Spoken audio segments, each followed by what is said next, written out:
자격증을 안 따요. 자격증을 많이 갖고 있는 사람을 고용을 고용하지. 하겠지. 그렇죠, 고용해서 맞아요. 돈을 주죠. 네네. 월급을 주는 사람이죠. 네, 맞아요. 이게 부자와 가난한 자의 결정적인 그렇죠. 차이점이에요. 맞습니다. 자격증이라고 하는 어떤 그 정의를 보면은 과거에는 이제 뭐 좀 유효했다고 생각하지만 지금 이제 시대가 또 바뀌었잖아요. 네네, 그렇죠. 자격증이라고 하는 거는 사람을 규격화하는 제도예요. 아. 자, 너는 A 등급, 너는 B 등급, 너는 C 등급. 사람을 규격화한다라고 하는 거는 대체 가능한 사람을 만들겠다라고 하는 의미입니다. 이 사람이 빠졌을 때 예를 들어서 맞네. 기술 자격증이라고 하는 거는 네가 빠졌을 때 이 자격증을 가지고 있는 사람을 대체 가능하기 위한 사람을 딱 규격화시키는 거예요. 고용하려고 그러면은 만든 제도 아닙니까? 그렇죠. 아. 그러니까 금액가 내가 취득한 금액보다 많이 낮춰가지고 그냥 빨리 팔았죠. 그 파는 과정에서도 힘들었어요. 홀가분하게 느껴졌다는 게 이게 최근에 이제 제가 처음에 말씀드렸던 게 좀 홀가분하게 살고 있다라고 하는 이유가 제가 이제 1800년도 프리드리 니체 철학에 굉장히 심취했던 적이 있었어요. 그 사람이 하는 말이 인간은 자신이 소유한 것에 노예가 된다는 말이 있어. 무슨 얘기냐면은 네네. 굉장히 중요한 얘기인데 저희 아버지가 이제 몸이 좀 안 좋아가지고 병원에 입원을 할 당시에 실제? 음. 네. 그래서 집에 이제 500ml짜리 이렇게 물을 한 2박스를 보내놓은 게 있어요. 그러니까 아버지가 그 물을 병원 입원하기 전에 먹겠다고 2개를 가지고 올라간 거야, 서울에. 네네. 입원이 한 10시 예정이었는데 막상 병원 가보니까 입원 시간이 좀 딜레이 된 거예요. 그래갖고 그 더운 날씨에 그 무거운 물을 하루 종일 들고 다녔다는 거야. 그게 노예가 된 거야, 그 물병에. 그래서 물병 500원밖에 안 그쵸. 하잖아요. 예, 차라리- 근데 그걸 아끼겠다고 그걸 가지고 다니는 거야. 얼마나 짐이 됐어. 어른들은 또 그런 생각을 할 수도 제가 있으니까. 그걸 보고 제가 부동산 투자를 그래도 6년 이렇게 하면서 내가 갖고 이게 내가 부동산의 주인이 아니고 내가 부동산의 노예가 돼 있었구나. 맞아. 그러면서 제가 이제 그걸 이제 비워내면서 최근에 이제 많이 팔았거든요. 5채, 6채를 팔았는데 야, 뭐. 이익을 본 것도 있고 손해를 본 것도 있어요. 아, 그렇죠. 예, 다 절대 네. 이걸 볼 수는 없습니다. 근데 그게 의미가 있었느냐, 의미가 없었느냐. 부동산 투자라는 게 대다수의 사람들은 그걸 궁극적인 어떤 인생의 목표 같이, 물론 나도 그랬던 적이 있었어. 그렇죠. 부자가 되고 싶다라는, 그 돈을 많이 벌고 싶다라는 그 마음 하나로. 근데 결국은 내가 거기에 노예가 돼 있었어요. 그래서 채우는 게 중요한 게 아니라 비우는 게 더 중요하다. 그거를 진짜 뼈저리게 느꼈어요. 그러면서 내가 비워내면서 홀가분해지면서, 그렇다고 해서 부동산 투자가 의미가 없느냐 그러면 그것도 아니에요. 그거는 중간 과정으로서 의미가 있는 거야. 궁극적으로 목표에 도달하는 거에 그 의미가 있는 게 아니라 그런 어떤 경험치들 쌓이면서 이제 잔뼈가 굉장히 많이 굵어진단 말이죠. 맞아요. 많이 하다 보면은 하다 보면. 계약도 직접 하고 이제 등기도 직접 치고 월세 계약, 매매 계약, 저는 거의 다 이제 직접 많이 해요. 그렇게 해야죠. 예. 직접 하는데 그러면서 잔뼈가 많이 굵어져요. 세상을 보는 눈도 좀 보이고 등기를 많이 치면서 중간 과정으로서의 의미가 있는데 궁극적인 종착역으로 생각하면 안 된다는 거야. 근데 이거를 어떻게 하면은 그러면은 종착역으로 가까워질 수 있게 만들 수 있느냐, 그걸로 파생 상품을 만들 수 있어야 돼. 부동산이라고 하는 원재료를 가지고 파생 상품을 만드는 거예요. 용도 변경을 하다든지. 네. 그러니까 제가 제일 처음 했던 게 구축 원룸을 인테리어 공사 가지고 1.5룸으로 바꾸는 거였어요. 오, 와. 그게 내 첫 번째 파생 상품이었어. 네네. 그게 더 진화를 해서 숙박업으로 바뀐 거예요. 그렇죠. 고차 파생 맞아요. 상품으로 갈수록 부가가치가 더 높아져요. 근데 이것보다 더 고차 파생 상품은 이제 강의를 한다든지 네네. 그 서사를 파는 거죠.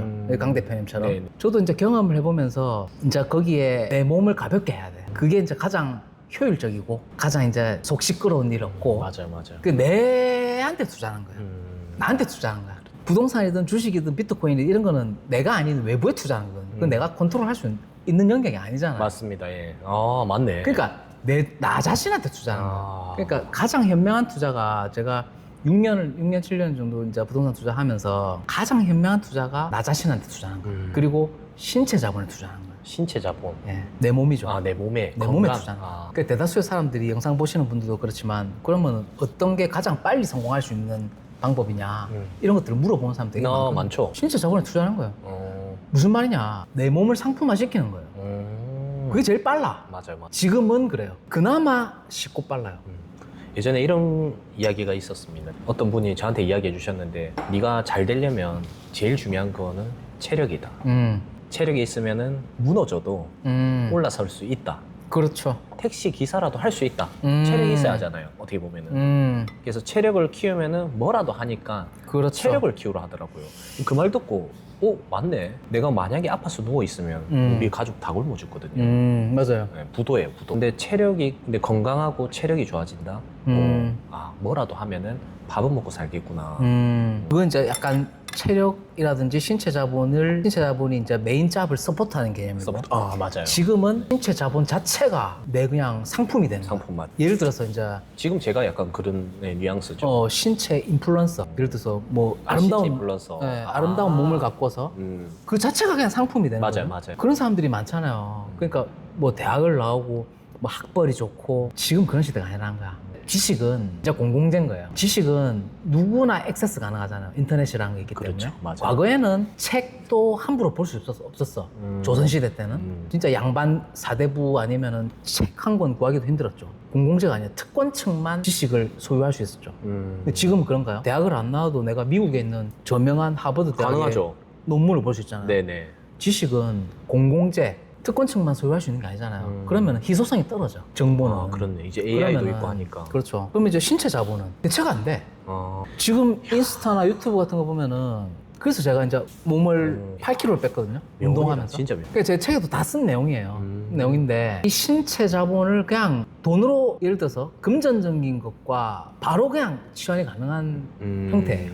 지금 시대는 그래요. 네네네. 실제로 유럽이라든지 아름다운 몸을 가꾸는 것만 자체만으로도 굉장히 부가가치를 많이 내는 그런 시장이 열렸어요. 이미 열렸어. 이미 지금 그렇게 되고 있어요. 그렇네요. 맞아요. 이게 과거의 얘기가 아니라 지금 여러분들이 너무 과거에 아. 이제 살고 계신 분들이 많은데 나중에는 기업도 이제 직원도 필요 없을 수도 있겠다, 맞죠? 지금 이미 시작됐죠. 지금 중국에서는 1인 비즈니스 AI를 직원으로 둬가지고 이제 창업하는 케이스가 굉장히 많아지고 있습니다, 실제로.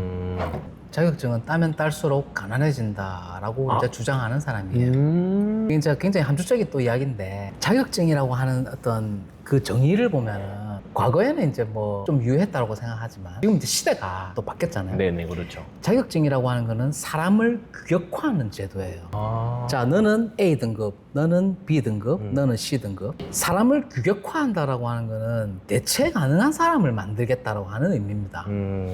이 사람이 빠졌을 때 예를 들어서 맞네. 기술 자격증이라고 하는 거는 네가 빠졌을 때 이 자격증을 가지고 있는 사람을 대체 가능하기 위한 사람을 딱 규격화시키는 거예요. 고용하려고 그러면은 만든 제도 아닙니까? 그렇죠. 그러니까 자격증이라고 이 맥락이 도덕성에 관한 와. 이야기예요. 소름이다. 네, 니체 이야기가 나오는데 니체라는 철학자가 자기 아버지가 굉장히 기독교의 목사 출신인데도 불구하고 기독교를 신랄하게 비판한 사람입니다. 이 도덕성을 노예 도덕과 주인 도덕으로 이렇게 나눴는데 자격증을 많이 따서 내가 고용당하겠다, 내가 월급을 받겠다라고 하는 어떤 마인드는 이제 노예의 도덕성인가. 그러면은 반대로 주인들은 자격증을 안 따요. 자격증을 많이 갖고 있는 사람을 고용을 고용하지. 하겠지. 그렇죠, 고용해서 돈을 주죠. 네네. 월급을 주는 사람이죠. 네, 맞아요. 이게 부자와 가난한 자의 결정적인 그렇죠. 차이점이에요. 맞습니다. 도덕성이에요. 다수의 사람들은 윗세대들은 그런 교육을 받으니까 사회적으로는 국가적 차원에서는 이제 노예의 도덕성의 시민들이 많아야 이 자본주의가 운영이 돼요. 그렇죠. 와, 소름이다, 진짜. 와. 근데 거기서 이제 깨고 나오는 사람이 저는 한 10,000명 중에 1명 정도. 그렇죠, 맞아요. 그게 도덕성이 바뀌어야 돼. 이게 사실 부자와 가난한 자의 가장 큰 차이점이에요. 내가 자격증을 많이 따가지고 월급을 비싼 400만 원, 500만 원 월급을 받겠다가 아니고 내가 자격증이 많이 갖고 있는 사람을 고용을 해서 내가 월급을 주겠다라고 하는 마인드가 주인의 도덕성이에요. 맞습니다. 그 차이예요. 도덕성의 차이야. 네. 그럼 지금 취업을 위해서 토익을 치고 공부를 하고 스펙을 쌓고 유학을 갔다 오고 와, 이거에 그러면 어떻게 보면은 누군가의 직원으로 들어가기 위한 과정. 그게 이제 몇 가지 뭐 사회가 네. 정한 투명스러운 네. 기준들을 따르면 거기에서 물론 성공한 사람들도 나오죠, 당연히. 그렇죠. 임원돼야 되니까. 나오죠. 그게 틀렸다는 게 아니라. 근데 이제 지금 시대에 진짜 앞으로 경쟁력을 갖추기 위한 어떤 덕목, 우리가 갖추어야 될 역량 같은 것들은 그런 게 아니라는 거죠. 아니, 그럼 철 PD님 이야기 들어보면 앞으로 자영업 할 사람들이 많이 탄생될 것 같은데요. 자영업도 직원들이나 이런 것들이 필요 없고 혼자 하고 싶어 하는 사람들이 많을 것 그렇죠. 같아요. 그게 이제 원테이블 비즈니스죠. 원테이블 비즈니스. 혼자 하는 비즈니스들 작은 어떤 규모에서 그렇죠. 내가 소싱하고 왜냐하면 규모가 커질수록 리스크가 커지거든요. 맞아. 돈도 많이 리스크죠. 들어가고. 네. 제 친구가 이번에 조그마한 커피숍 하는데 이제 하지 말라 했거든요. 왜냐면 이제 저도 이제 부동산에 워낙 오래 있다 보니까 그렇죠. 그거 한 사람들이 잘 된 사람들이 없습니다. 그래서 이제 뭐 매출이 한 800 나왔는데 직원 그 인건비 인건비가 800 나갔대요. 자영업을 그럼 왜 하냐? 저희 나이 때 취직하기가 어려우니까 자영업을 하는 거고 돈은 있으니까 뭐 기본에 한 5천에서 1억 정도는 있으니까 다 할 수 있잖아요. 치킨집이든 뭐든 하는데 이게 오래 못 가요. 그분이 어떤 그 창업을 하게 된 배경을 한번 살펴보면 그분이 커피를 좋아했나요? 아니요, 아니죠. 미친 듯이 좋아했나요? 아니요, 몰라요. 커피를 뭐 내릴지도 몰랐는데. 그러니까 돈 벌려고 한 거잖아요. 돈 벌려고 한 거. 본질이 아니잖아. 맞네. 본질적인 접근 자체가 커피를 좋아해야 돼요.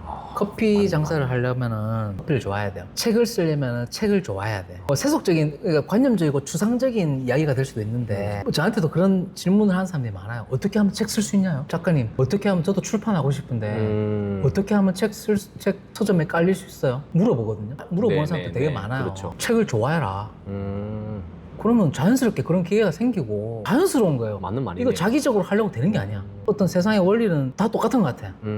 비즈니스도 그렇고 강장군님처럼 유튜브 채널 하는 것도 그렇고 좋아하는 걸 하는 거예요. 가지. 세속적으로 내가 대답을 하면 뭐 출판사의 방법은 여러 가지가 있죠. 그렇죠. 뭐 자가 출판을 하는 경우도 있고 출판사에서 먼저 연락이 와서 하는 경우도 있고 뭐 원고를 먼저 써가지고 하는 경우도 있고 대필 작가를 쓰는 경우도 있고 고스트라이터라고 하죠. 그거는 이제 뭐 정치인이라든지 유명한 사람들이 몇 천만 원, 뭐 몇 억을 써서 네, 네, 하는 네. 케이스. 그렇죠. 우리는 또 다르잖아요. 그러면은 그냥 책을 좋아하는 거예요. 그렇게 하면은 분명히 기회는 와요. 가지. 그러면 제가